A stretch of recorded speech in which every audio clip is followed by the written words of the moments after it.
Well, now we're on. Yeah. What's been happening, my guy? Not much. Checking out the new set. Oh, see, we've got new lighting. We can New actually set. see ourselves here. Well, I go. You know what's going to be the real test? That shit stays on the wall, dude. If that stays on the wall, Yep. I think we're pretty good. You know, we've got new monitors, new screens. That'll be if it stays on the wall. That's a good omen. Yeah, 100%. Yeah. It's only good things to come for the future of this podcast, man. Douche. Yeah. Oh, fuck. Yeah. Fucking jinxed us. So last week weren't feeling too good, bruv. Oh, listen, bro. I was in bed. Dude, I've only just started feeling good today. I literally had to go and get goddamn tested for everything under the sun. I reckon they had some kind of bacterial and viral infection. This is what you get for goddamn having my brother's Bucks party. Asshole. I reckon they might have found something undiscovered before in your body. Yeah, it's like that Simpsons episode where Mr. Burns are like, "Now you have all of these things," and you see, and they're just jammed in the doorway. So you're saying I'm indestructible? Oh God, no! Oh God, no. Even the smallest gust of wind. Indestructible. You are Mr. Burns. Yeah. You evil fuck. Yes, and a billionaire. I wish.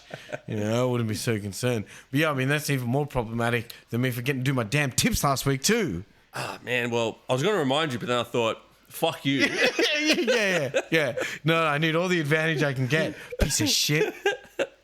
I'm a dirty player like that, bro. It's I'll right. do what I I can. got mine's back this week, so fuck you. How about that? So last week I got 4 or 5, something like that, and you got 2. 2. Yeah, 2. Yeah. Which is only because I remembered to tip the last 2 games. And you got 1. I went for a Hail Mary on the draw at the Man City-Man United game. In hindsight, it was a fucking stupid decision. Yeah. But you got to hope something happens, right? You tried. Look, you tried. That's all Jesus asks of you. Dude, listen, Jesus can't help me. That's Man. facts. Yeah, you big facts. Yeah, big facts on that one. What do we got on this week? What do we got on this week? Well, the Man City court case that everyone just seems to be forgetting about, that has been going on for the last, 12 months now? 12, 18 months, something like that. In which obviously they're investigating them into the illegal activities of their sponsors giving them money. Mm-hmm. Well, now there's been some information that have come out in their court documents in which Man City has now included Arsenal as one of their key points of evidence as an example in their defense. So they're essentially saying that that is fine, that the sponsors have loaned them money, right, to be able to do it because Arsenal had received $330 million loan from KSE, and that's now their main defense to say, well, if Arsenal can do it and they're not getting charged, why the hell are we? And I do laugh at that because it's Arsenal fans that whinge the fucking most about how much City spend on their team. Yeah. Well, what was it? 2 years in a row they came second to Man City, and they put it on. They spend so much money and blah blah blah. Yeah. Then they came second to us. Yeah, and then they came second to you. Yep. The hat trick of seconds. Yeah. But yeah, it's funny how they. Well, now it's going to be funny to hear how Arsenal fans receive this news because, like you said, dude, they're going to ignore it like they do everything else. It's insane. They ignore that they are the highest spending club and think, well, you guys are just going to say about net spend. Yes, we are. Our players are worth something. Just because you only made 10 million and had to release 7 players from your club to free up wages, that is not the other team's problem. That is your problem. That's also an Arteta problem because that's not like, when a new manager comes in and they have players that they don't want and they're just like, just get them off. I do not care. These were players that Arteta definitely bought because it's been over 5 years. It's been 5 years now. So he's gone, I want that player. Yeah. They've gone, cool. This is what we're going to offer. Do it. And then they go, like 3 years later, he goes, actually, I don't want it anymore. He's like Andy from Toy Story, just throwing his toys out the window. Yeah, we're done with you. I don't want to play with you anymore. But it's right, dude. They just go to Chelsea and be like, anyone you guys don't want anymore? We got Kepa, we got Madueke, which we will get on later. They got Sterling. Or Jorginho. Yeah, Jorginho was still one of the funny ones because he was actually probably one of the better ones he got from you guys. Well, they only bought him for about $5 million at first, and he was that's a what good I mean. They look at it backup. like it's a good deal. I'm like, no, but you're spending $5 million for something that doesn't really solve a problem and it gives you no value later. Their best one was honestly like the best player they bought off us was William Gallas. That was the last great Chelsea player that they bought. Yeah, but you got Ashley Cole. You got a better deal out of it. We got Ashley Cole, the best left back ever. They've got to be just honestly. Arsenal, I think, has to do some of the worst business in the league. They do. Look, to be fair, arguably they did get Eze this year. That's probably they know how to like buying like some like they've got some like Odegaard was a great buy. Right? At the time. Yeah. Like he was young, 25. Well, or it's whatever. also that he started at Real Madrid at such a young age. 16, I think it was. Yeah. Remember, he was getting shopped around and everyone was looking at him and everyone's like, oh, okay, yeah, this guy could be like the next big thing. And he just didn't turn out to be Cristiano Ronaldo. You know what I mean? And then they got a player that was probably better. He was overhyped. Yeah. You know what I mean? Yeah. And then because he never reached the peak of being Real Madrid, they got him at a good price to bring him in and they were able to get him. But realistically, if he stayed at the hype he was at, he's not going to be at Arsenal. You know, and then I don't think that he's really been performing over the last 12 months. A lot of injuries. Yeah. A lot of injuries. A lot of injuries. And that's, again, just James's Arsenal rant done? Question mark. Well, you know, there's going to be some more stuff happening. But it is going to be interesting to see what happens with this because this case has been going on forever. And I think the City guys, they have more money than the Premier League and they will just drag it on for as long as they can. Well, because if you do look at it, right, how many other teams have now gotten in trouble for the exact same thing or at least a similar breach of the financial rules and the case is done overnight? It's done in like a month. They've just copped a fine. Yeah. They accept the fine and they just move on. Yeah. Whereas these guys are like, no, let's go and hire the best barrister we can in the country. I have unlimited wealth. Yeah. I'm going to drag this out. Yeah. Look, good for them. You know what I mean? Look, you got to give it to them. It's you guys and City that just keep fighting all these rules. And it's like, I don't think we're really breaking the rules. I think we're bending them to the point where they may break. We're really nudging closer and closer to the line of breaking the rule. But we're not technically doing it. Yeah, I'm still waiting for you guys to sell your youth club back to another company for like $1 billion. And then we'll buy it back. Yeah, for $1. Yeah. Oh no, it was actually worth less now because 6 months ago, like we had all these players and then we got rid of them. We've got some shifty American dudes. They know what they're doing. Yeah. On to some more positive news. So we had the Ballon d'Or ceremony. Yep. Now it's now been completed. Something of note: Salah didn't actually attend the ceremony, which is like the first time. I get it. He knew he wasn't going to win nothing. So, I can look. There's a lot of Liverpool fans that are saying, you know, Salah should win a Ballon d'Or and whatever. I'm like, look, it's a hard argument to have given the success of PSG. I mean, they won the quadruple. They won the quadruple last year. So, a little bit hard to deny their best player, who was Dembele, the Ballon d'Or. Oh, look, yes, agreed. I mean, look, I had money on Hakimi. I thought, dark horse. Maybe Hakimi could get it. I think he came like 8th or something. Palmer came 8th.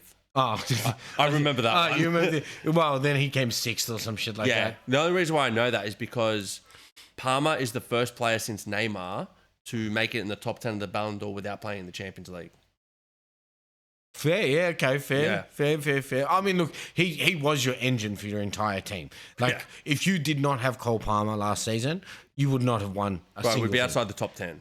Yeah, for sure. We came 4th last year. We've been outside top 10 without Cole Palmer. 100%. He dragged you through at least the first half of the season. Yep. He dragged you through it. Yeah. And then obviously he had a big goal drought, but still. Anyway, back to the Ballon d'Or ceremony. So obviously Club of the Year was PSG. Winning the quadruple and making the final for the Club World Cup. Yeah. So huge year for them. Quadruple alone. Yeah. The quadruple alone says it all, yeah. The Yashin Trophy, obviously Donnarumma. PSG. I mean, arguably, I think the two best keepers last season in the Champions League were Alisson and Donnarumma. I think our battles between the games that we both had against each other, the keepers won the games. Yeah, the keepers on either side of it. Yeah. And that would be my argument. That was the best draw out of the whole Champions League last year. Sure. And I think it was whoever had won that meeting between them goes on to not I wouldn't say win, but make the final. Yeah. Whoever won out of that. Coach of the Year, obviously Luis Enrique. Again, the guy, the exact same reason. And it's so funny because they got rid of Mbappe, and everyone thought they weren't going to be able to do shit. But they came out and they spent a bit of money, They did spend a bit of money, but it wasn't like superstars. It was a lot of engine room players. Yeah, but it's more the youth players that they brought in. Doué, what an Vitinha. absolute freak. No, Vitinha was a find of a century, I think. Yeah. Right? He was at Wolves, and Wolves were like, yeah, we don't want this guy. And yeah, good work, Wolves. Yeah. And you got Barcola as well, and even like Mendes and Yeah, Nuno Mendes turned out to be one of the best fullbacks in the world, along with Hakimi. him and Hakimi were easily the two best wing backs for one club. Yeah. Yep. So, look, insane. The Gerard Muller Awards, obviously the best striker, went to Victor Gyökeres. Yep. You can't deny the numbers, though. He banged in goals for Sporting. Right? But obviously, this is the argument. I'm going to bang on about Arsenal again. It's not my fucking fault. So to answer my question, no. The answer, James's Arsenal rant is not over yet. It's not my fucking fault. It's not my fucking fault that they give ammo. It's not. They buy a striker who then they go, he'll easily score 20 goals in the Premier League. And I'm like, dude. Well, he's on 2. 3? 2. He's on 2. No, he's on 3. He's on 3. He's on 3. He got a double. Yeah, and the double. He got a double and then he got a single. Yeah, so he's on 3. He's on 3. All right, so he's a fifth of the way there. 17 more to go. You know? It's crazy. But no, look, all right. In the argument, look, yes, he did score a lot of goals. Yes. He scored a lot of goals in the Portuguese league. Yeah. And a few in the Champions League. A few in the Champions League. Yeah. Okay. And then the Copa Trophy for the best young player, Lamine Yamal, for his second year running. Hey, dude, Doué. Nah, but if you're going off goals and assists, Lamine Yamal had a better season, right? Plus, Barca won the La Liga. Plus, he took Barca to the semi-final. I'll give you a good stat. Go. Salah had more goals and assists in December 2024 than Lamine Yamal had in the entire season. Salah had a good season last year. Yeah, but I'm just saying, he did that in 1 month, and you're going to say, like, oh, okay, yeah, great, goals and assists. But he starts almost every game for Barcelona. He does, Doué came up with key goals in the Champions League final. Yep. He got the goal against Liverpool. Yeah, No, that was Dembele. That was Dembele Yeah. with the stuff up. So, look, I'm just having a look. Okay, so last year in La Liga and in Ligue 1, Yamal had 9 goals, 13 assists. Yeah. Doué had 6 goals, 6 assists. They're pretty similar, and he was... look, I think he... What about the Champions League? Champions League. Go 2024-25. All right. So in the Champions League, hey, they're both the same. 5 goals each, 3 assists each. Except he managed to get the winning goal in the Champions League final.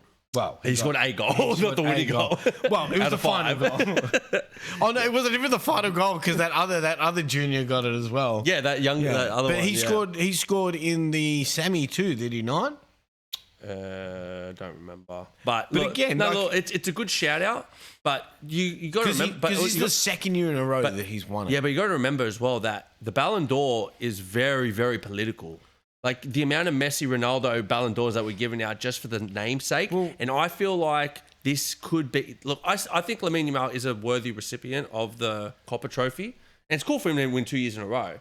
And the guy's only 20 years old, so he could win 3. He's a big talent. He's a big talent, but I think he's overhyped in the sense of like what he produces. Like they're putting him like Messi level, and I don't see him being Messi level. You know what I mean? I get it. To be fair, they want to have the next Messi. They want to have. Oh yeah, that's what they definitely want that. It's never going to happen though. No, he's a generational player, and I'm like, and also the difference is.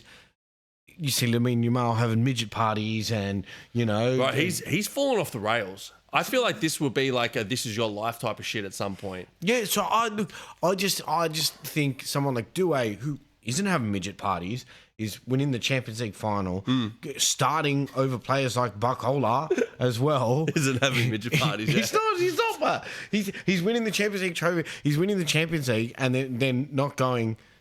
Well, let's go and have a crazy party that's in the news. And then I think a player like that should be getting more trophies than somebody who's just got this big media hype behind him being Lamine Yamal. Yeah. That's my opinion on it. Yeah, but it is the Ballon d'Or, even though Messi and Ronaldo aren't there anymore, it is still very political. Of course. And there's always been a favoritism for Barcelona players. Even like, for example, when Messi won the 2010 Ballon d'Or, the top 3 were all Barcelona players. When Inter won a treble, Yeah, it's insane. Yeah, I mean, Schneider was fourth. Schneider won everything. Yeah, he literally won every And he made it to a trophy World Cup final. as the captain. And he made it to a World Cup final. You go, what the fuck? Yeah. So Barcelona, I think Barcelona, Real Madrid are still darlings of the Ballon d'Or, FIFA, whatever. And I think that could fall under it. So if there's ever like a 50-50, it's going to swing their way. And that's, if we're going off like what you're saying about Doué, I feel like that would be it. Yeah. Well, and then obviously we had the Ballon d'Or winner being Ousmane Dembele. Deserved. Again, Deserved. we said it from the start. Whoever was going to win out of Barca and PSG. It was either going to be Rafinha or Dembele. Or Dembele. Well, Or to be Lamine fair, Yamal. it probably would have been Lamine Yamal. Yeah, if again, they won it. yeah. Which, again, I would have argued and said, well, Rafinha Rafinha had had a more better goals season. and more assists. Yeah. He led them to a lot more results than what Lamine Yamal did. Correct. Yeah. But I thought the interesting note in this, and this is where it comes into the political part, is Virgil van Dijk came 28th in the list. Mm-hmm. Declan Rice was 27th. Yeah. So we're talking about the captain of the Premier League winning squad is somehow ranked less than Declan Rice. I have a good reason for why that is correct. Please. I'd love to hear. Did Van Dijk score against Real Madrid? Oh, fuck off. Yeah. Oh, no, he scored a couple of fucking free kicks. Did he, though? Did he? Declan Rice did. I didn't see Van Dijk doing it. Ooh.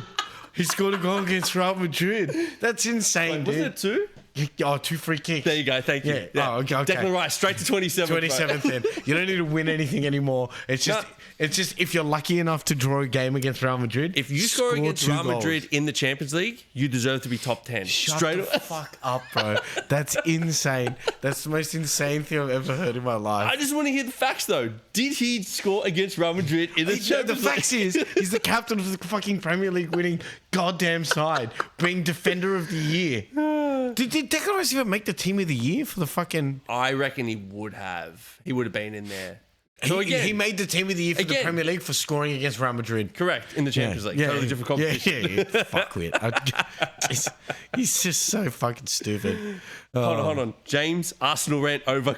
Yeah? No, dude, we're getting in. Dude, you wait till the fucking Arsenal game this week, fuckwit.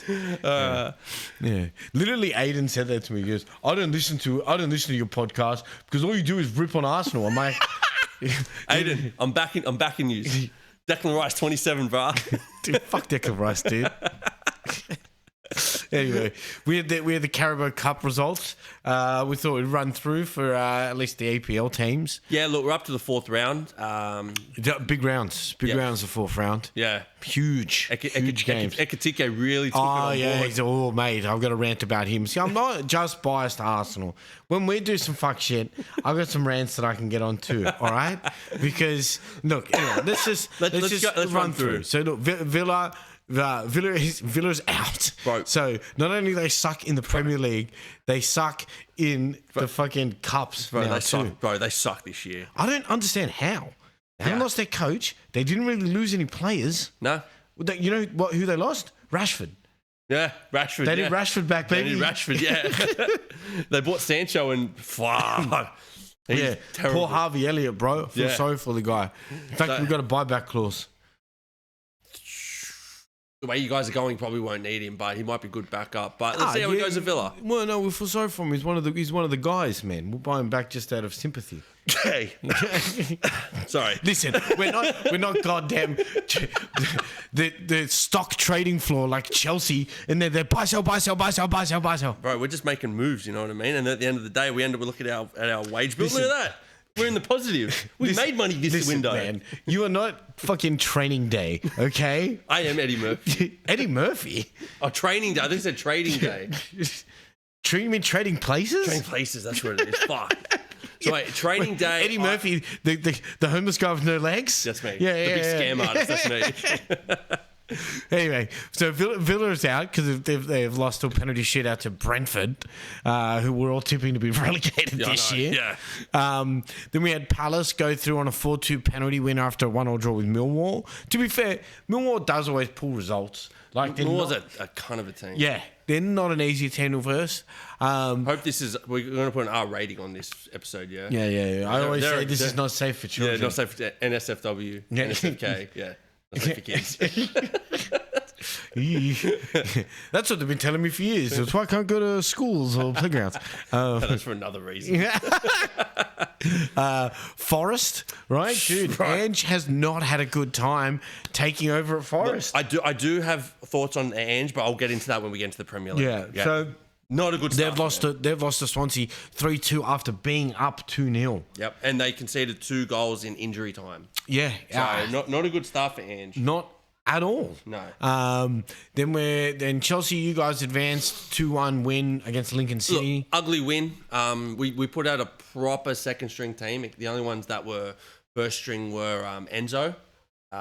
But look, we got it was an ugly win, but we got it. I thought it was interesting. Tyreek George got your second goal. First goal. Was it the first goal? It was a cracker. Cracking goal. You're trying to sell him.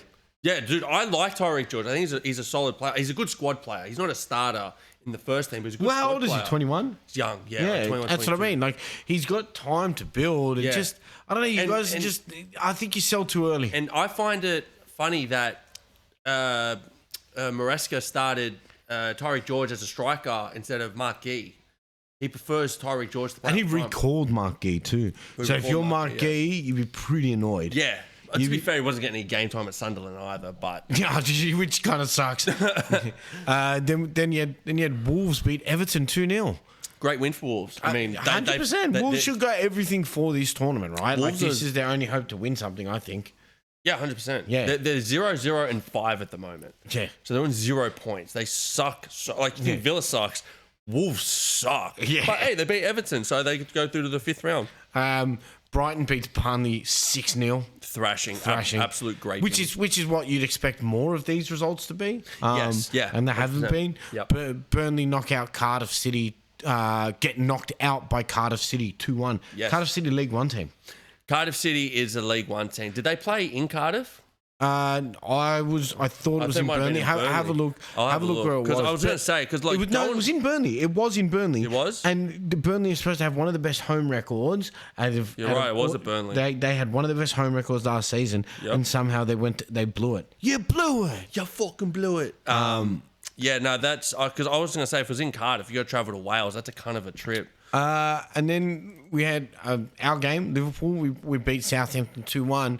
Now I can go on my fucking rant. Go. Because, look, Ishak scored his first goal for the club. Yep. Happy to see that Chiesa assist. To be fair, the Southampton keeper was retarded. The Southampton keeper, I don't know what he was Just doing. almost passed it directly to Chiesa just to put it in. He had an easy tap in. Ishak's celebration for it, quite simple. Hand up in the air, ran back. Yeah. We all got back into position to continue playing. Yeah. Right?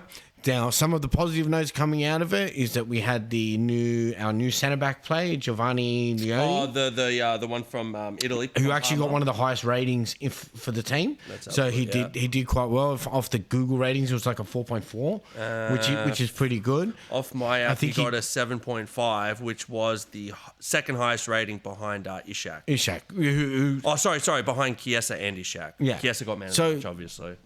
look, I mean, that's the good outcome. Now, here's where the rant begins. Because, look, Southampton get a goal back. We're 1-1. 85th minute rolls around. Ekitike gets brought on, I think, in the 70 odd minute, 70-something minute.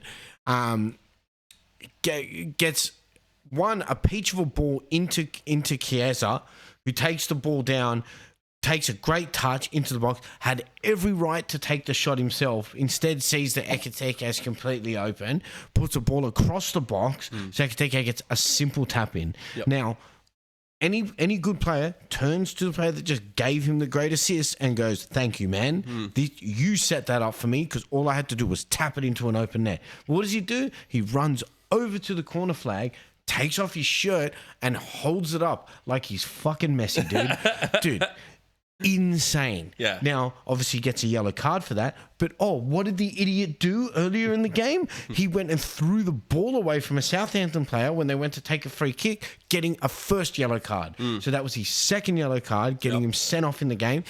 So now he misses the Crystal Palace game this weekend. Yep. The guy's a spastic. Silly. Yeah. Very, very silly. He has come out and apologised since. which he kind of had to, because Slot's come out, and as Slot normally is, quite honest, he's just come out and he said, if I had skinned 3 players and put the ball in the top bin, I'd turn around and make that celebration and not think anything of it. He goes, but generally, if somebody gives me an assist like that, I turn around and give that goal to that player. Because that's exactly what Chiesa did. He did all the hard work. He did all the hard work and then gave away the ball to go, just please score. Because that's what you should do as a team player. Right? And to do it, I think that there's a classic photo of Frimpong running up to him when he's taking his shirt off with a face like, oh, really? What are you doing? Like, are you dumb? I got to find that. That's hilarious. Yeah, dude. It's out there. I think I might have sent it to you or I sent it to Sam. I can definitely find it. We could put it up on Instagram. Yeah. But look, to move on, Fulham advance as well with a 1-0 win over Cambridge. And that's all the games so far that have played over the last week and this week. So we've obviously got a few games still to play tomorrow morning at 5 a.m. for us. You've got Man City playing Huddersfield, Newcastle playing Bradford, Tottenham playing Doncaster, and Arsenal playing Port Vale. You imagine all the Premier League teams win those games, but yet to be seen. But why don't we jump into match day 5? Yes, let's do match day 5. I managed to get 5 out of 10. Yeah, good round for you. When I actually do my tips. I only got 3 this week, so I'm still ahead by 2 at the moment. Yes, which only disappoints me that I forgot to do my damn tips. I think we would have been at least tied. Definitely closer. At least tied. All right, so look, first game was Liverpool-Everton. Liverpool-Everton. So look, I tipped the draw. You had Liverpool, and you guys started off like a house on fire. We should have won by more. We should have won by more. Everton just would not go away. But I think this is how we've done it all season. We go up, we go up, we start to dominate a team, and then we take our foot off the gas or something, and we allow the team to get back in and start building some pressure. And I will say, Idrissa Gana Gueye's goal was a great goal. The layoff from Ndoye was 1, selfless, but 2, perfect. Like he's just taking it down and let it go. Play for him. And then I think, look, Gravenberg's goal was a beautiful, beautiful goal as well. Where the ball's come over the top. Come over the top, and he's just dinked it into the opposite corner. But I think the biggest talking point of this game was Grealish and Moyes after the game. They've come out and gone and decided to say, only 3 minutes extra time. If it was Liverpool, there'd be more. And I'm like, why are you going to get more extra time? There was only 1 goal. Yeah, there was 1 goal, but there was also 5 subs. So every sub should be at least 30 seconds from what I understand, right? If there's a sub, it's an automatic 30-second add-on. Is it an automatic 30 seconds? I remember this back from remember when Michael Owen was playing for Man U and he scored that winner against Man City? Mark Hughes was complaining about the amount of extra time, and the reason that the EPL came out and they said that the reason why there was so much is because of the subs, right? Plus with goals, which there was only 1 in the second half, but that again adds on 30 seconds or another minute. So what's that? 5, 2.5? Plus the goal, 3 minutes. There would have been time of you guys slowing the ball down or whatever. So I can kind of understand where they're coming from, because it's very rare to see only 3 minutes in extra time nowadays. They didn't have any chances anyway.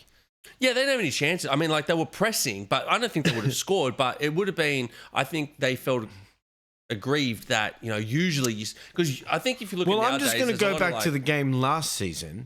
When the extra time went over by 30 seconds and they managed to get the equalising goal, and then they red carded Slot. Yeah. So fuck them, man. He deserved it. No, he didn't, man, because they didn't do it to Pep. But yeah, look, you guys got the 2-1 lead, 2-1 win. So now 5 you from guys 5, are 5 baby. From 5. Jerking off the fucking couch about it. I'm gonna come, I said. If anyone saw the post, they would get that. Yeah, I'm coming. I would say, move, bitch. Get out of the way. I've watched that way too many times. Then we had the Burnley Forest game. Yeah, so I had Forest, and you had a draw in that one, so it's a good pick. Yeah, but yeah, look, Ange again.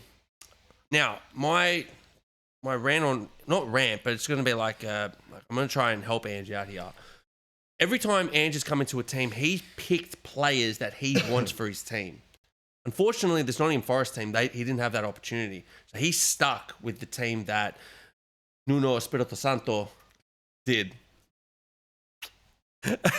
So he was given that team. Now, I feel like the players in that team don't play Ange football.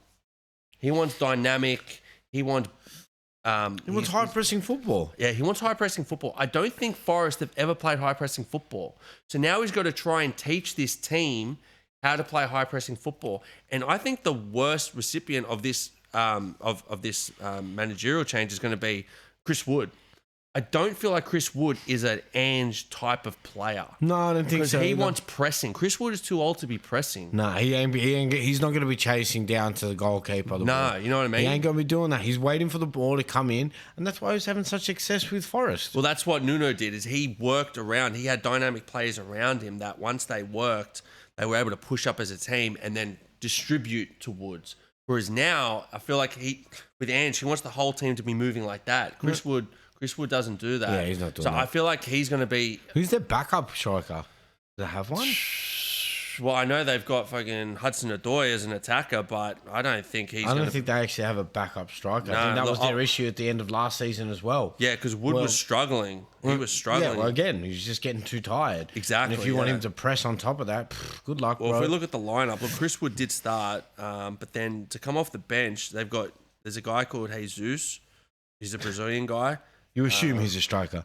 I assume, with that name. But look, he put on a couple of attackers, but no one of note that I know of. Well, I mean, and look, I will say the Neco Williams goal was a banger. Yeah, it's a nice goal. That was a banger goal. Nice goal, yeah. That was and a if you banger had him in your goal. fantasy team, you'd be doing brilliant. And look, the goal for Burley was was a shocking own goal, dude. Technically, they gave it to Anthony, Which I don't understand. because it was on target. Okay. So that's the rule. The rule is if the ball's going on target. I do get that, but the guy was rolling around on the ground and kicked it in. Yeah, who was it? Who was the centre back? Was it Zinchenko? No. Morado. Must be Morado, I think. Yeah, it must be Morado. That guy, I don't know. Bro, like, just look, if you block it out, if you block it with your foot, there were two defenders there ready to take it out. But he's like dragged it into the goal. He's trying to kick it as he's rolling backwards into the goal and just kicked it in. He's just like, damn it. Yeah, he's like, fuck. Yeah, damn it. So that ended the draw. Next game, we've got Brighton, Tottenham. Yeah, so I had Brighton, you had Tottenham. Now, I'm burning because I had Brighton, they're up 2-0. If this was Bet365, I'd win my bet, but it's not. It's tipping. It's not. It's tipping, baby. So we both got that wrong. But look, Brighton started off like a house on fire. I mean, look, Minte rounds Vicario, crazy. And then, to be fair, I'm tipping Ayari's goal as goal of the round. Look, I like that one. I do like another one, which we will talk about. All right. But that we've each got to have one. We'll decide at the end. Yeah, I do like that goal. It was a very, very nice goal. And then after it goes 2-0, Kudus gets a double assist. Great for my fan. Is he in your team as well? Yes. Yeah, great for our fantasy. The first one, we'll give it a assist/shot. Yeah, he took a shot, just ended Richarlison. It's like, nice. Hectic bag. Yeah, nice. And then obviously the last one was it was a wicked cross he put in. Dude, what's Van Hecker going to do? Literally, you just got to put a foot in front of it and hope you boot it out. But he booted it. Swung into the back goal. of his net. Yeah. Then we had the West Ham Palace game. Palace take the win 2-1. I was very surprised that we both had Palace in that game too. Yeah. I was very surprised that West Ham actually scored.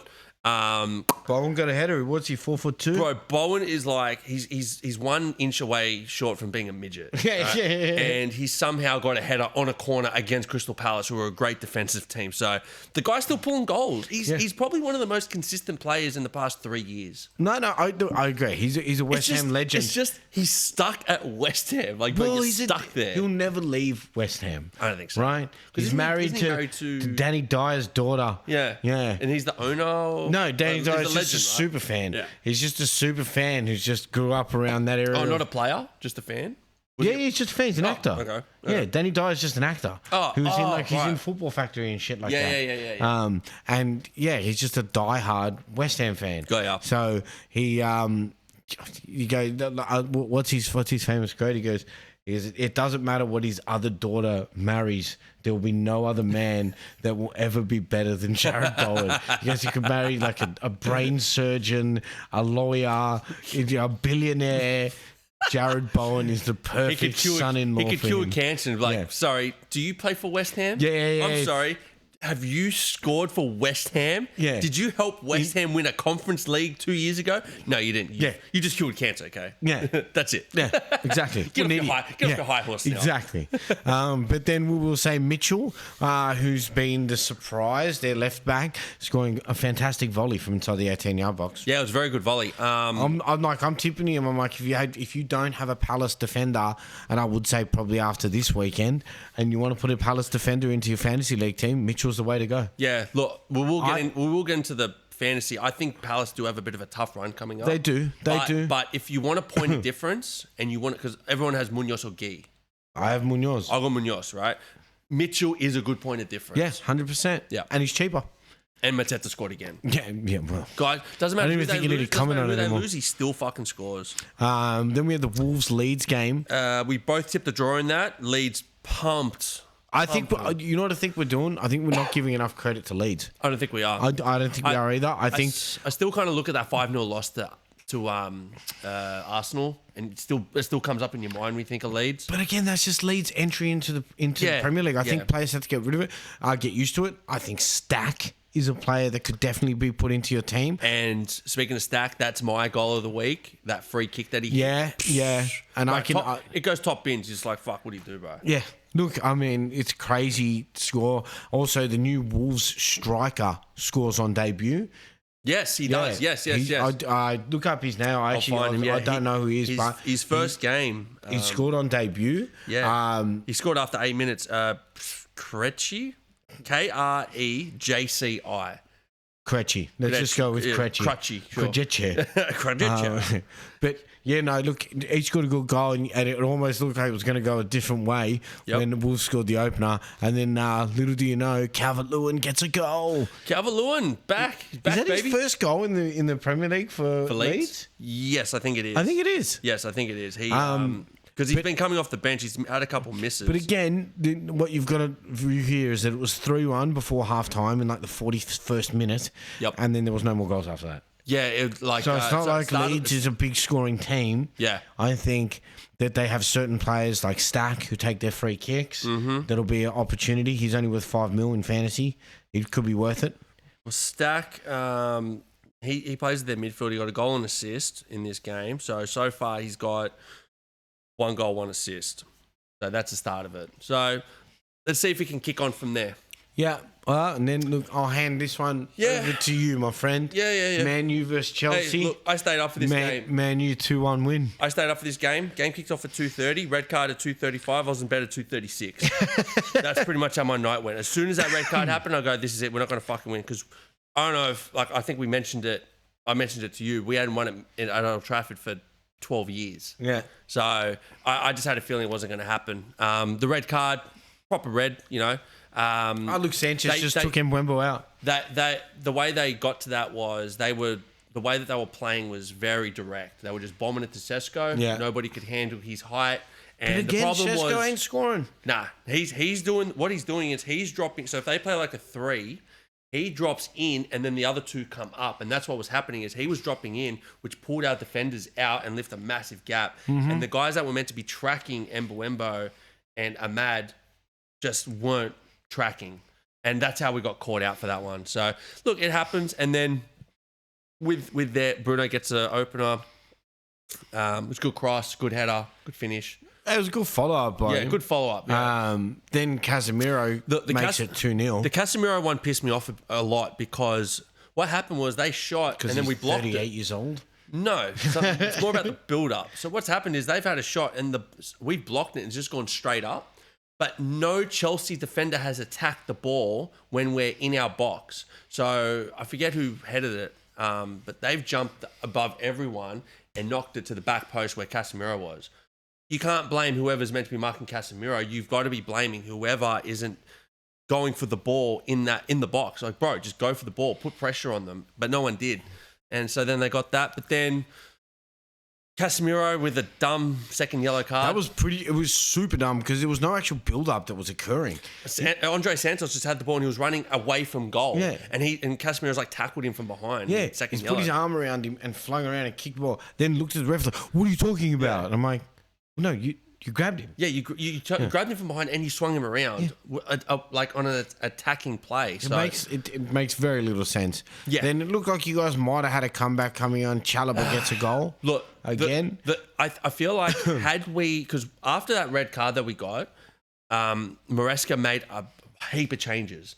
He took off Neto, he took off Esteval, and then 5 minutes later, Palmer got injured. So he took off Palmer. So that's your 3 attackers gone, and he put on a more defensive team.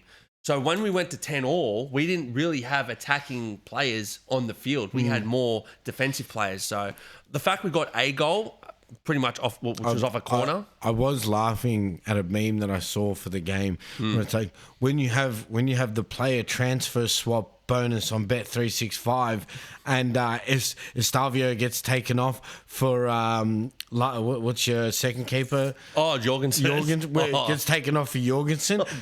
Fuck. But look, this is our first loss of the season in the Premier League. I'm not looking too much into it. When you go down 10 men after 5 minutes, I mean, what do you do? I understand it was against Man U. They haven't been playing great, but at the end of the day, Man U at Old Trafford. It's still Man U at Old Trafford. It's not easy, right? Like, I do want to give you shit on it, but it is still Man U at Old Trafford. I will say, dirty, filthy Man U fans pulling that guy's hair. Oh, the guy with the afro. Who's not cutting his hair until Man U win 5 games in a row. Yeah, that was dirty. Dude, how dirty is that, eh? We did see a post come out where he's like, he goes, I feel like, I thought the guy was just joking and having a muck around at the start, and then it got real serious all of a sudden. And I'm like, that's kind of like scumbag. He goes, he's making fun of the club. I'm like, I don't think he is. No, the guy was like, what, you're trying to get popular by making fun of the club. I'm like, he's literally just waiting for his team to win 5 games in a row. Yeah. And if he was a Liverpool fan, he would have cut it already. He does have his explanation. He goes, well, when I actually did start the challenge, we just won the FA Cup. And then the last time that we had won the 5 games in a row was the preceding February, like 2 months before. So they can do it. They could do it. That's what I mean. It's plausible to have been done, but they've just gone on the world's most terrible run. I reckon it is. I reckon it's a bit of a voodoo thing. The guy's growing his hair, and Man U have started to suck. Yeah. The more his hair grows, the more it sucks. The guy's like, it's a reverse Samson, get this bro. fucking thing out. It's a reverse Samson. Then we had the Fulham Brentford game. Yeah. I think we both went Fulham on this one. No, you're wrong. You went Fulham. I went draw. You went draw? I went draw. I was going for it. I thought Fulham hadn't been playing that well. I thought maybe a 1-1. But obviously, you look at Brentford. It's the same Fulham that we've been saying forever. Fulham just play the football that the other team play. They do. They don't have their own style of play. They've just got some very talented players in their team that they just rely on, right? Yep. So, Brentford's goal was a gift. Yeah. The biggest gift. And again, playing from the back goes wrong because Fulham tried to play a version of football that's not their version of football. No. They played it, Damsgaard gets a goal. Right? Lucky. Dude, if Damsgaard left Brentford, I don't even see them getting a goal this season. Yeah, I feel like they'd be struggling a lot more. And then I think the other points to say on this one is Brentford's defence is hopeless. They were flinging legs at balls and trying to just make headers that were just terrible. And then the most terrible, the more I can comment on it is that the terrible defensive performance ends with with an own goal off Pinnock's back. Yeah, that was a good one. Yeah. Ball comes in, he goes, and it comes off his back. So I was like, that seems to be insane. But I did want to ask a question on this. Where do you stand on the overturned goal for Fulham at the end of the game? I actually turned it off before that. Oh. So I actually can't answer that. I'm sorry. Well, so... Because it was 3-1. I saw 3-1. I'm like, nothing happens. I just assume nothing happens. I'm only learning this now. So they get this cracker goal. I mean, look, actually, I can pull it up and we can watch it. I won't put it on the screen so we don't get banned. Cut it out again. I can pull it up though. Because, dude, I think it's kind of crazy. So it's essentially the striker goes up to challenge for the ball, goes goes up, challenge ball, misses the ball, and when his flying arm hits the player. Yeah. Fulham. First Brentford. Yeah. And then his trailing arm just. Yeah, that's the Fulham one. No, Yeah. no, They no. probably won't show it. Yeah. Did they show it on the stand highlights? Yeah, they do at the end. Alright. Well, it's great that I have to watch ads. What a Do we need to? We need to mute it or? No, it'll be fine. So we can have sound on our videos. We just can't have video. Yeah, Nice. I'm also. It's not picking up our sound. Oh, okay. It's only the background noise, so I can. Oh, sorry, kid, but your mom has left us. Yeah. We can only have chips for dinner. That's all we can have. So. Is this the? Okay. Okay, here we go. So that's the goal. Oof, Fantastic nice goal. Munoz. Right? Oh, it's on his shoulder. Yeah. So is it for a handball or for a foul? No, for a foul on the player. Because his elbow hits him in the face. Right. So they okay. give him a foul and he gets his goal disallowed because of that foul. And I'm like, I don't think I agree with that. I don't think VAR should if the ref did not think that was a foul in the game, I don't think VAR should be going there and go, well, that's a clear error.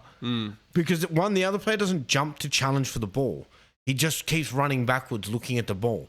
So what do you want the other player to do? Like pull his arm over here away from him? Look, just from seeing that, it looked a bit weak, but I think maybe there was an angle we didn't see where you can see an elbow hit a face. And they always, in those circumstances, they always give it to the defending team. Yeah, and look, they were down 3-1. I can understand, but I just think I don't think VAR should step in. Okay. That's what I don't think should happen. I think that should just been like, it's not a clear and obvious error. Yeah. Right, 2 players going for a ball. Fucks, one of them loses. Yep. Then we had the Sunderland Villa game. I think this is the funniest game of the round. By far, this is the funniest game of the round. All right. Because one, Villa finally gets the first Premier League goal, which is fucking insane for one. And it came from a fucking left back. Came from left back, Matty Cash. I had him as a contender for one of my choices for goal of the week. I had him in my fantasy team, which I was very happy about. Great choice. I wouldn't touch a Villa player. To be fair, I don't think that it should have been a goal. I think because what happened is, if you see the keeper, he goes one way and the ball kind of turns and he moves back a bit too late. Should the keeper have been able to get it? I think the keeper should have done better. Yeah, I think so. He got a bit of movement in the air. Could have even taken a slight deflection. Maybe a slight deflection. As it came through. And then it kind of went through his fingers. Yeah. So I think he could have saved that. But, hey, good for me. But then, then you have Sunderland go down to 10 men because... They went down to 10 men prior to the goal. Yeah, yes, correct. So Villa had like 30, 40 minutes of pressing Sunderland and just produced nothing. Yeah. And it took a wonder goal from Matty Cash to break the deadline. Exactly right.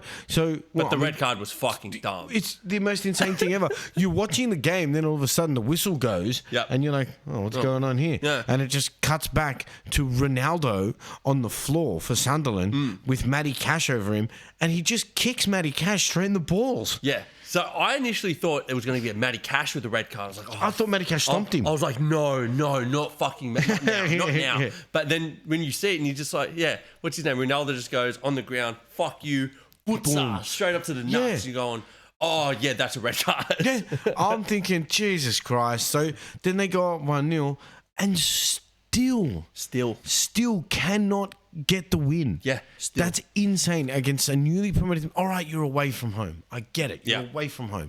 It's not easy. Yep. But the one thing I'm going to say is Watkins is in shocking form. Terrible. He cannot score to save his life. A few times the ball dropped to him in the box where you would just say this is Watkins' bread and butter. Keeper saves it or he kicks it straight at the keeper. Yeah. And I'm like, man, that's a confidence issue. It has to be. Because he's just... He used to be the biggest sniper in the league. He was in the elite. I remember it used to be like Haaland, like in terms of strikers, you have like Haaland and then you'd have like Watkins under there. Like you have to have him in your fantasy team. Yeah. And he's been in my fantasy team for 5 weeks. He's going. Yeah, I like how loyal you are, man. Oh, I thought this was going to be a good run. You know what I mean? Sunderland, then they got Fulham, which is a toughish game. Oh, yeah, dude, if you go look at the difficulty ratings, it's right, good. in the FPL app, Yeah. It literally says them and Tottenham have the 2 best runs. Yeah. Proven fucking wrong on both accounts. Oh, no. They have an easy run. It's just that Village sucks right now. Yeah. That's all it is. But the thing about the Sunderland goal, it's the same as the Chelsea goal that we copped. The ball goes in the air and nobody attacks it from a defensive point of view. The attacker just goes up easy and then they bob it in and then Sunderland get the goal. And you're thinking, why is there not one defender attacking that ball to get it out? It's just they're all just standing around waiting for it to bounce. It's insane. And that's how they copped the goal. It's insane. This is the problem. I think that what's his name? Martinez is going to be in a bit of strife soon. They're in the Europa League. If they start to falter in the Europa League, I see no reason why they might not sack him. Do you mean Emery? Emery. What did I say? Martinez. Sorry, Emery. Yeah. And I tend to agree. I tend to agree, right? Because yes, he's a good manager. Yes, he has good pedigree. But unfortunately, if you're not getting the results with a team that you were quite successful with the year before. Yeah. You didn't add, it's not like you've removed any players, you just haven't added to them. Yeah, and they haven't lost anyone massively. No. Oh, they did lose, what's his name, to Newcastle. They've lost Rashford to Barcelona. Yeah, technically lost him, yeah, but he went back on loan. We fucking saved him in the Champions League, bro. Fucking fucked up Newcastle. Look, we've got to see if they get back to form, but I don't see it happening. Yeah, I think Emery might be in a bit of strife. And then look, second to last game, which we can breeze over pretty quickly. Bournemouth versus Newcastle, 0 or draw. It was a defensive classic. Barely any chances. I think Bournemouth had a 1 overturned goal for offside, which was definitely offside. Yep. But again, wasn't many chances. Again, good for me because I had Pope in as my goalkeeper, which we'll get into. But look, Bournemouth, I think everybody kind of underestimates Bournemouth. I think they're like 4th. No, dude, Bournemouth's definitely... I think everybody still thinks that after you guys pumped them 4-2, that, that's kind of the Bournemouth that we're going to get. But I think it is the Bournemouth that you're going to get because attacking-wise, they're looking good. Like, they're slick, right? Well, but now they're set up more defensively. Semenyo's kind of crazy, and I don't think... who's their other striker? Evan Nilsson hasn't even really hit form yet. No. He's got 1 goal. He's got 1 goal, yeah. So, it was a defensive masterclass on both sides. You could tell what they wanted to do. They were set up very defensively. They didn't want to leak anything, and that's how the game turned out. I will say there's a pretty funny clip that all the Newcastle fans are blowing up about Wolfdemund or whatever. The striker. Yeah. He's done an interview, and they've said, who's the hardest defender in the league? And he went, Van Dijk. And they go, okay, fair enough. Van Dijk is probably one of the best defenders in the league. Then they said... Who's the best player that you've ever played with? And he goes, Florian Wirtz. And you go, okay, what's another Liverpool player? From Germany? From Germany, yeah. So that's 2 Liverpools? 2 Liverpool players. And he goes, now who's the greatest Premier League player of all time in your opinion? He goes, Steven Gerrard. I can fucking say that. Bro, he's calling out for them. Yeah. And he's saying Liverpool. Yeah. I'm over here. Would you like a 6'6" striker?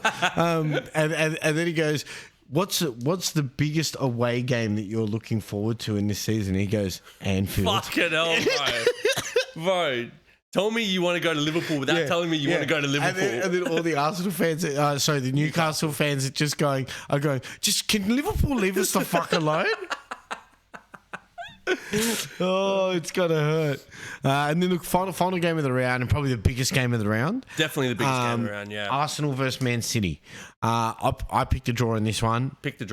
I think most people would have picked a draw in this one because, and it's not so much the obviously the quality of Man City, the quality of Arsenal. It's the way that both these teams have been setting up throughout the season. This game was very interesting in the way that Man City set up, especially. Yeah, I think they...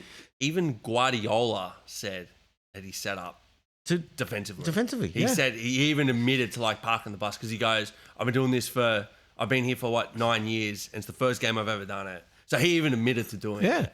Yeah. And to be fair, they have been leaking goals, so I can understand why he'd go down that path. I mean, you watch Arsenal Fan TV, as I normally do for a laugh. Yep. And they come out and their fans say, he goes, I'm sick of a manager who sets up to be defensive. If you want to win the title, you need to go and set up to win the game. Yep. Especially at home. I get it if you're going to the Etihad and you go, you know what, let's set up defensively, start the game slow, see if we can build into the game, which is what City have done against Arsenal, which shows respect to Arsenal. Yep. You know what I mean? They've gone there and said, okay, well, they've beaten us last season. They've probably got a more informed team. They didn't have Ryan Shirky in their team to be able to give them that attacking outlet. Let's set up and be a little bit more defensive.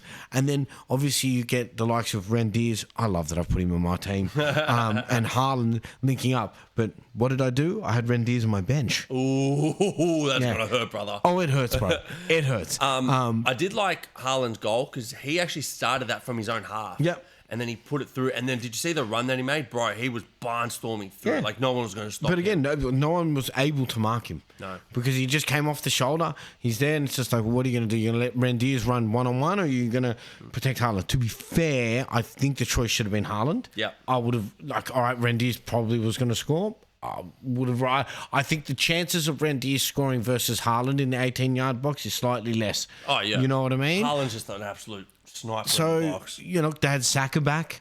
Saka came in back off action. the bench, yep. Did he also then go back injured?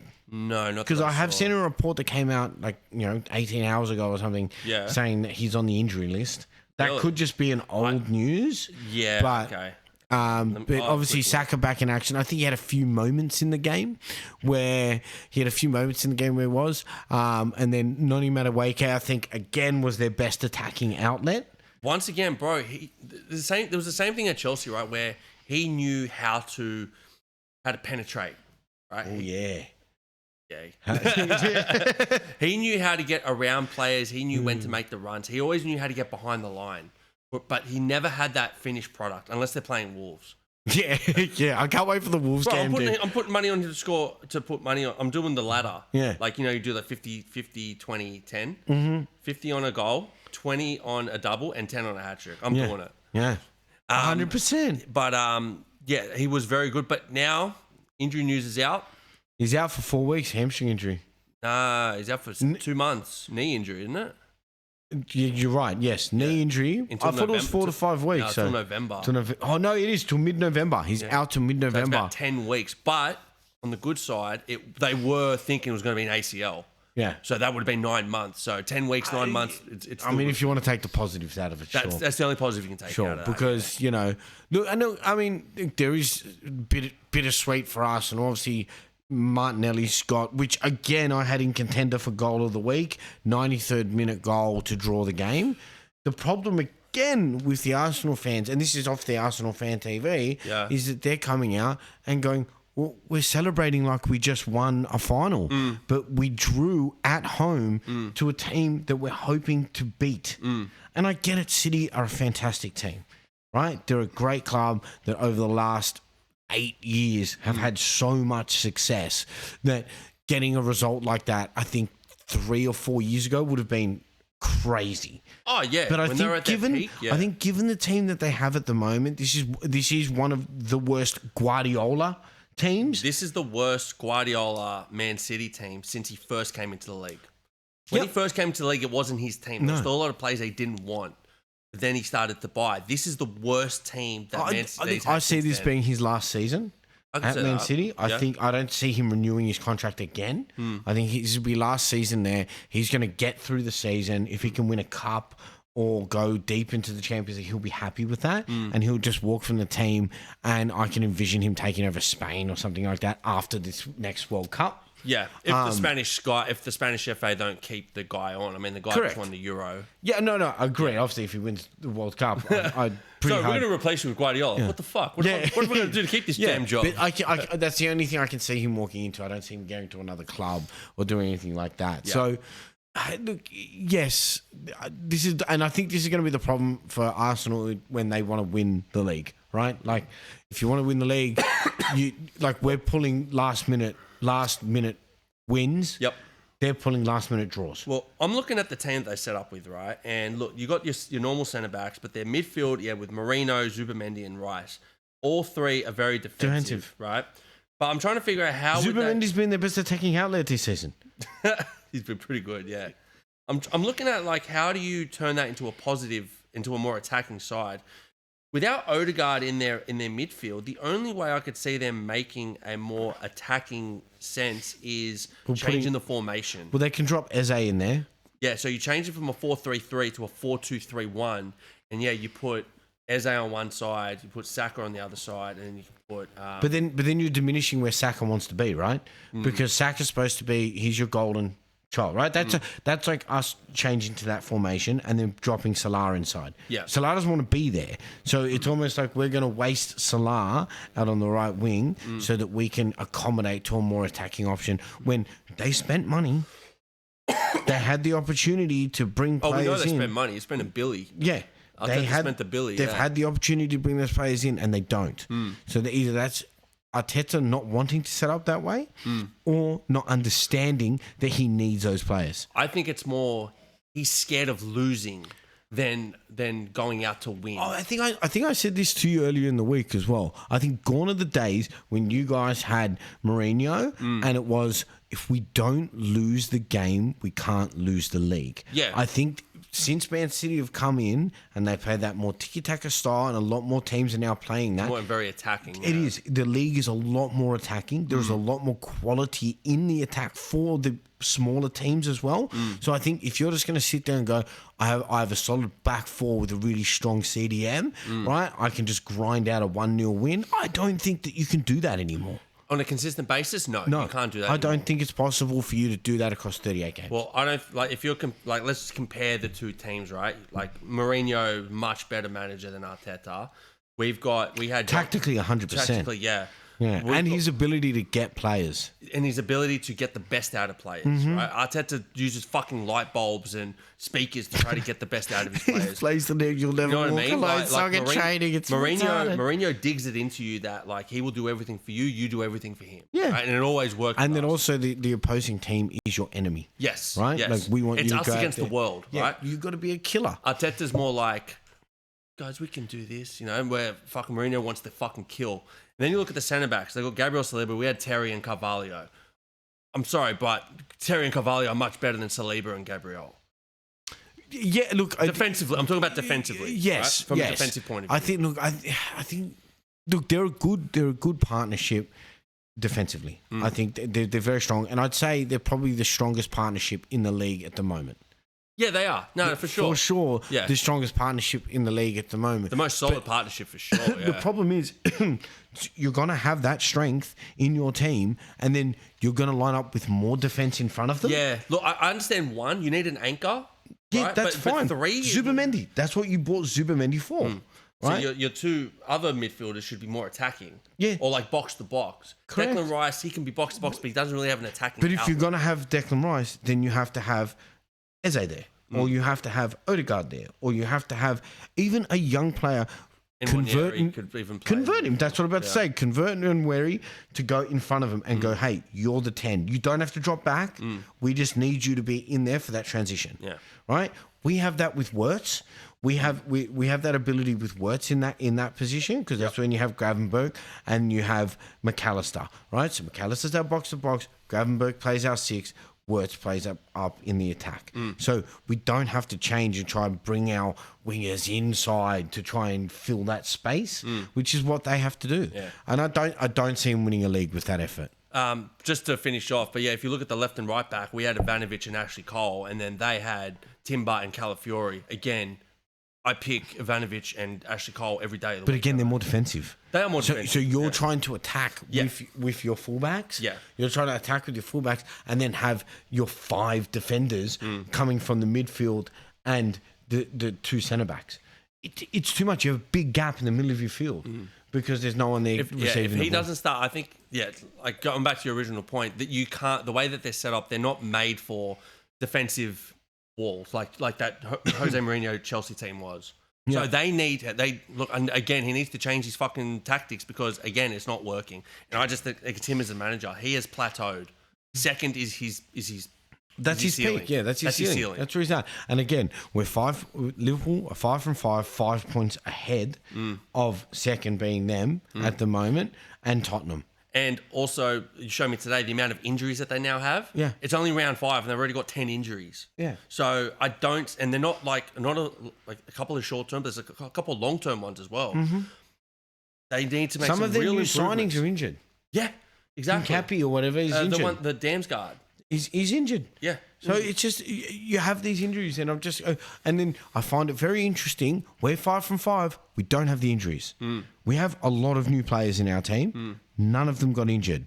At some point, Even Ishak, who came in undone. yeah, who had no preseason. I think he played 30 minutes in total for Sweden. They're the only games he played. Somehow not getting injured. But again, we're not rushing him into the games. Correct, yeah. Right? Well, we'll have to this week. But Speaking of this week. yeah, speaking of this week, so we've got look, match day 6. I think there's a few good games on. Obviously, opening up with Brentford, Man U.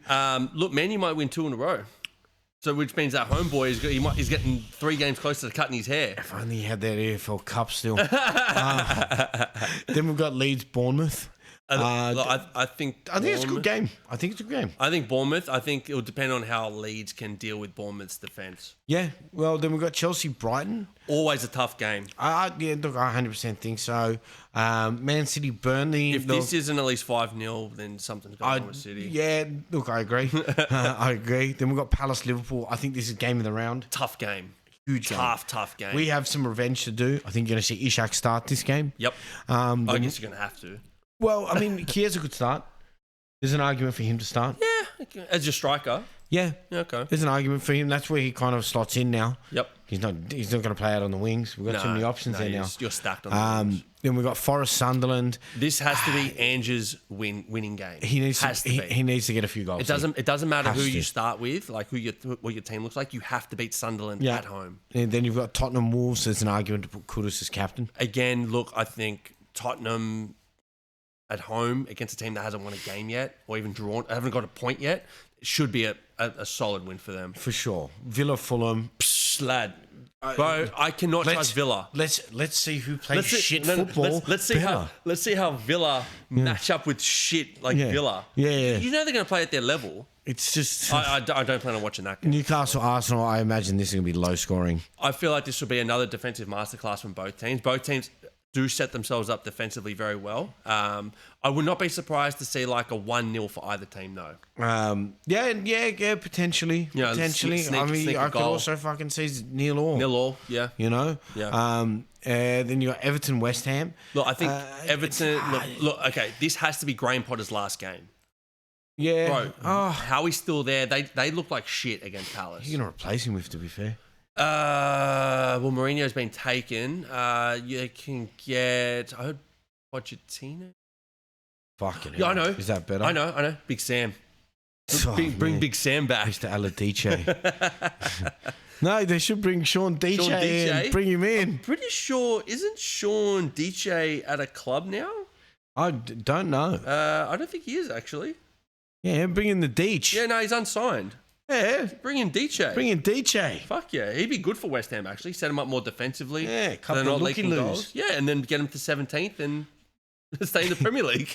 Well, I mean, look, let's jump into some positive news for you this week, man. Oh, bro. Let's just pull it over. We'll jump into our fantasy league and we'll bring in we'll bring in the league points this week.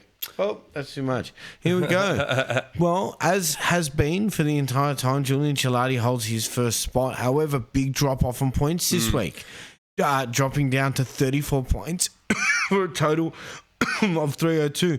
But getting's that pussy. Yeah. Big dog, 58 points this week. I will say, so if we can just click into my team, I just want to explain something that was going on. Scroll if you can. Oh, yeah, there we go. That's better. There we go. If you look at like my team, so Cucurella, Van der Ven, Munoz, Kudus, Enzo, João Pedro all played.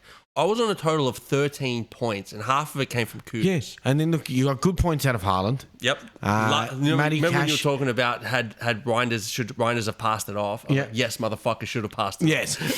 Well, see, because I'm burning that I had Reinders on my bench, so I missed out on fucking 9 points, which is the reason I dropped from 5th to fucking 11th, dude. Yeah, it's not ideal. It's a big drop. Yeah, it's fucking not ideal. Yeah, look, Pope, Cash, Reinders, and Captain Haaland got me up to 50. I like it. You still got Art Nuri there too. I was considering seeing how he would go because the knock, it says a knock, but 25%. I wanted to see how he was going to improve for this week. Yeah. Doesn't look like he's improved. So I think I might be trading out Ait Nuri and probably Watkins are going to be my subs. But I don't know if you've seen this. I've been looking for strikers. Bro, there is fucking no one. Yeah, who are you going to put in? Well, you've got Ishak. You can put in. Well, Ekateke not this week because Ishak, I want to wait to see because he's going to.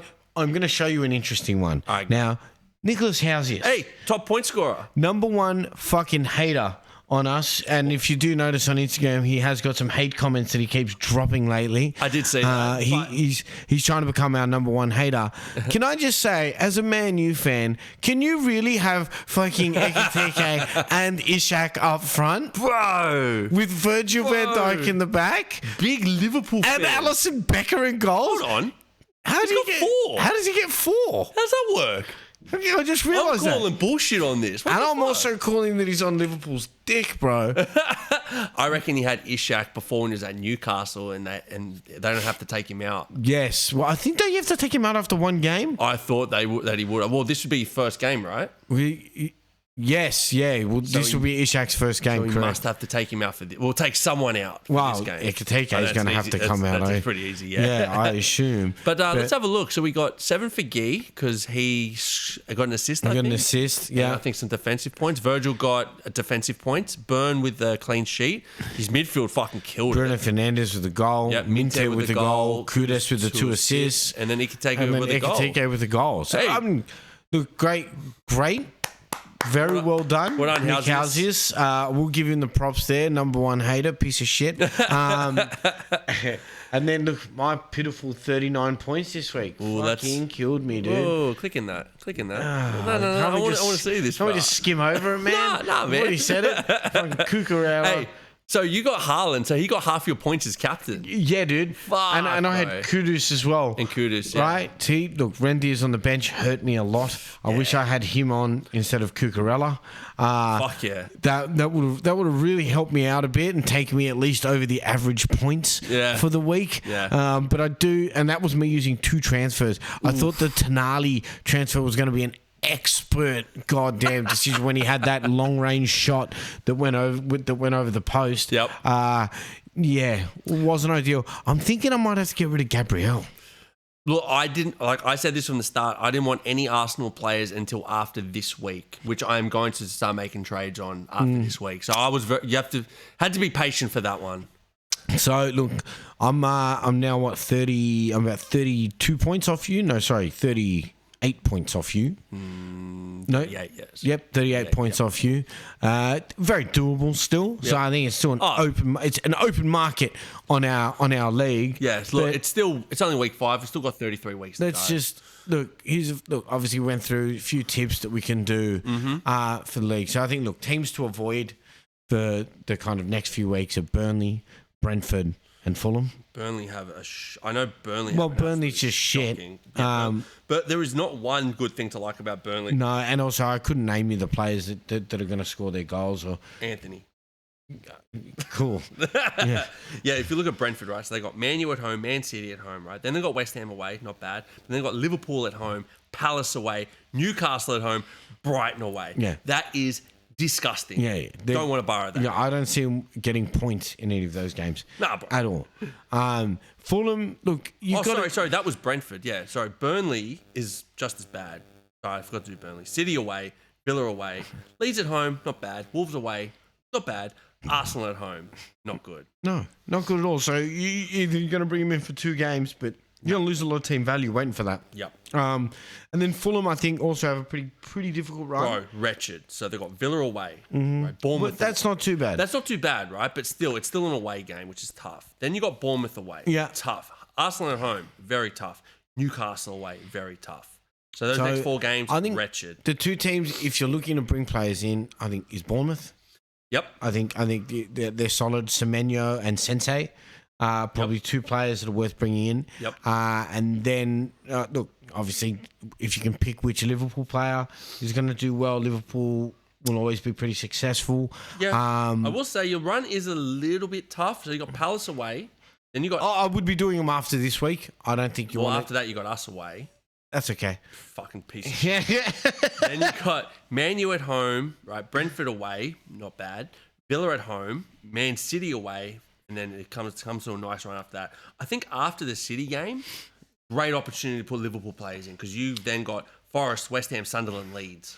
Yeah, That's a great. they're going to be big scoring. I'm hoping that we keep our full squad for it. Yes. That'll be the main thing. But if we look at last week, the top transferred players out, Yep. and I think there's mistakes already made. So Sanchez has been transferred out as the most transferred out player because of the red card. Yes. So just so everybody knows, people thought because it was straight red, it was going to be 3 games. No, one game. It's 1 game. So the way it works is you only get 1 game if it's not for violent conduct, which was deemed not violent conduct. He just took out Mbembo one-on-one. Yeah, so it's taking out a goal scoring opportunity rather than violent conduct. Correct. And Chelsea have already done their game in the EFL Cup because it counts. So Sanchez will be back this week. Yep. So And I see no reason why to take out Sanchez because we've got Brighton. Still got a pretty nice little run coming up. look, I mean, you're probably not going to get a clean sheet, I would imagine. Probably I would imagine not. a clean sheet. Probably not.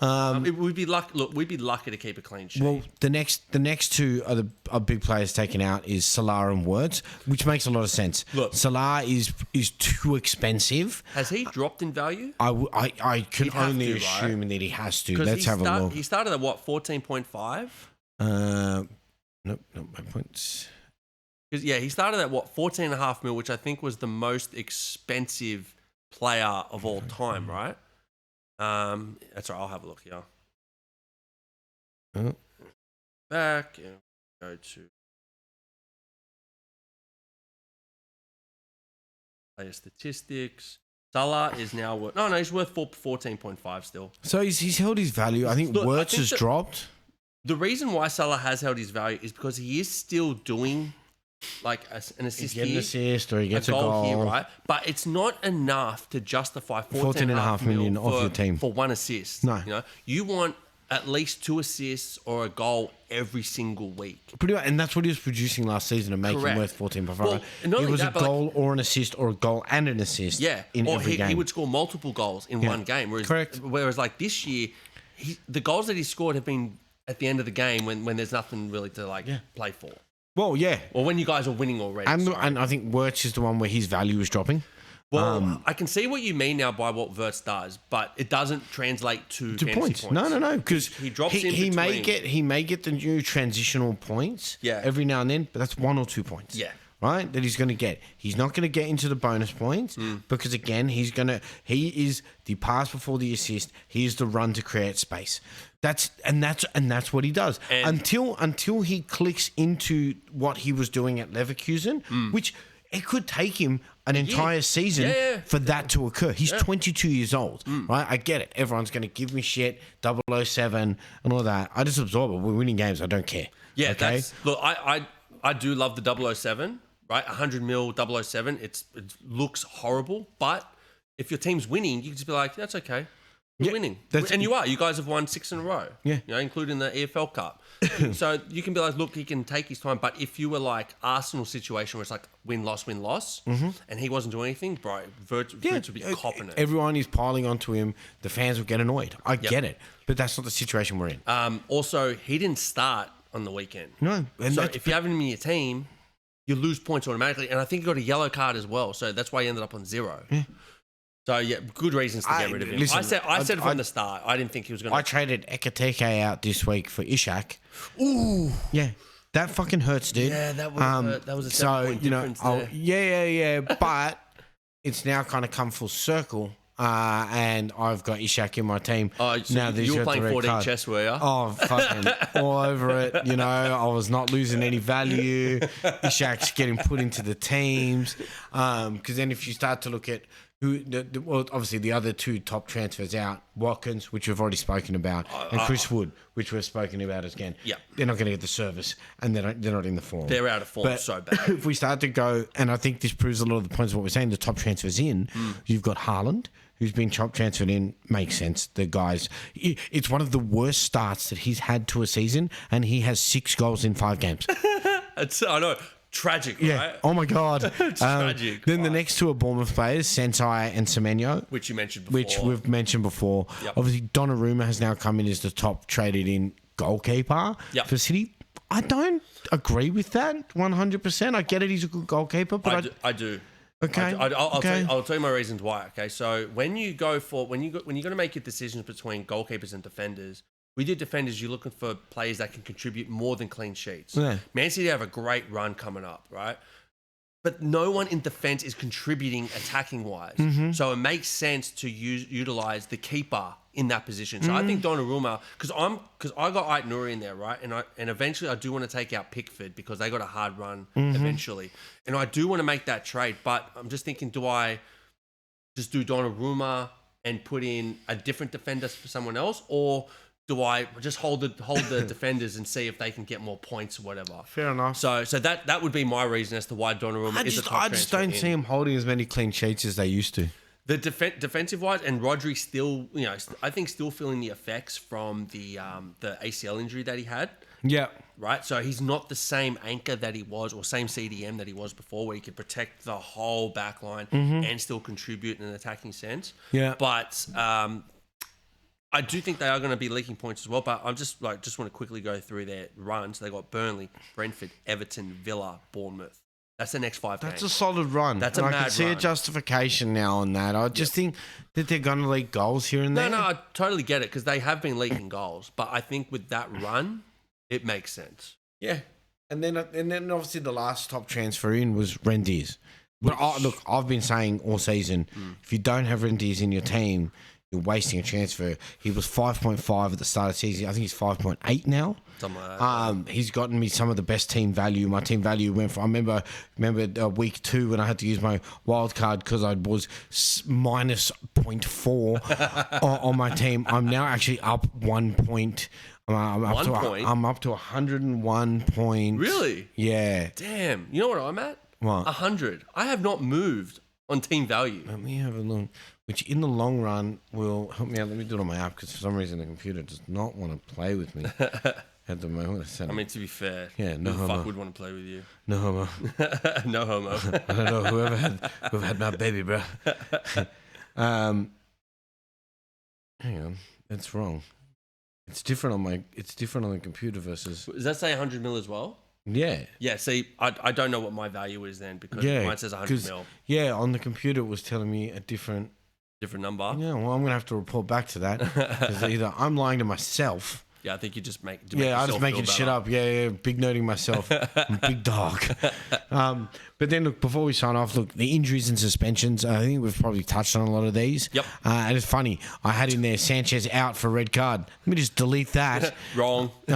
We've Fake news. We've obviously got Ekatike out for this round. I mean, throwing the ball away and taking your shirt off is red card. Good move, material. dickhead.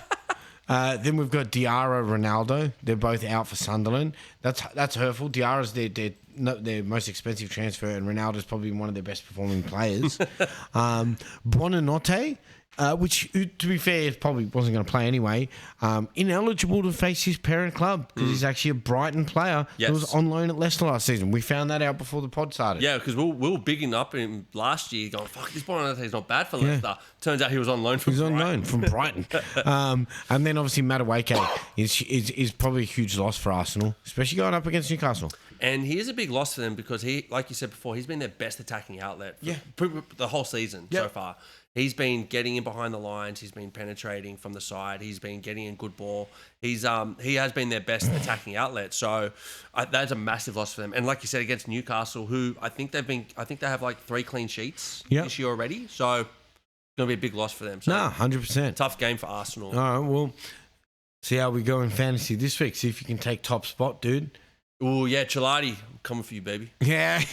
And also, as we like to say every week, I hope you do better this week, Hugh. What did Hugh get anyway? Yeah. Oh, well. Let's take this offline. Fuck you. Yeah. All right. Until next week, guys. Peace out. Peace.